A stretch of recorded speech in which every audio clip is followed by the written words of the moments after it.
Pilipinas. Ako si Keisha Villalino, 16 years old, mula sa Mandaue, Cebu.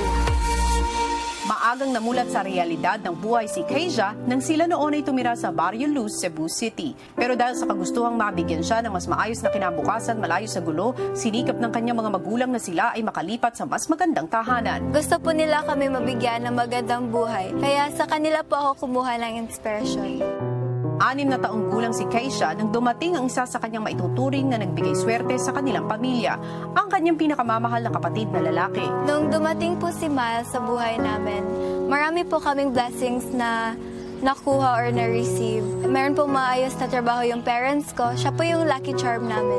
Ako po talaga yung nag-aasikaso sa school niya, ako po yung nag-tutor, ako po yung nagpapakain, ako po yung nagbabantay sa kanya kapag wala po yung parents ko. At ngayon bilang bagong star dreamer, handa na siyang ipakita ang mga natutunang aral bilang isang mabuting anak at mapagmahal na kapatid. Ako si Keisha, ang Miss Palaganda ng Cebu.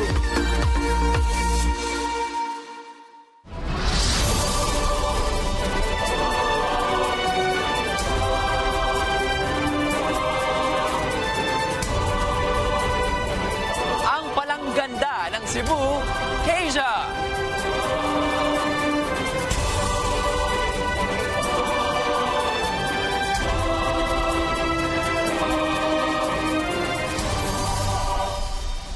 Ayan, nakita na ni Keisha si Mami Kay. Hi, Keisha! Hello po. Bago ang lahat, batiin mo naman yung mga kapamilya natin in Bisaya.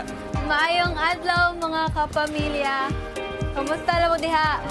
Ito na ang simula ng iyong Summer Island Adventure. Anong gusto mong sabihin sa iyong mami? Love you, Ma. Nandito ka na. So, wag mong sayangin yung opportunity. Wag susuko. Wag susuko. Ramdam na ramdam ko talagang pagmamahal sa inyong dalawa. Maraming salamat, Mami Kay. Pero ngayon, ihandaan mo na ang sarili mo dahil malapit na magsimula ang iyong adventure dito. Pansamantala, pumunta ka muna doon sa beach waiting area. Alright? We'll see you later. Maraming salamat, Keisha.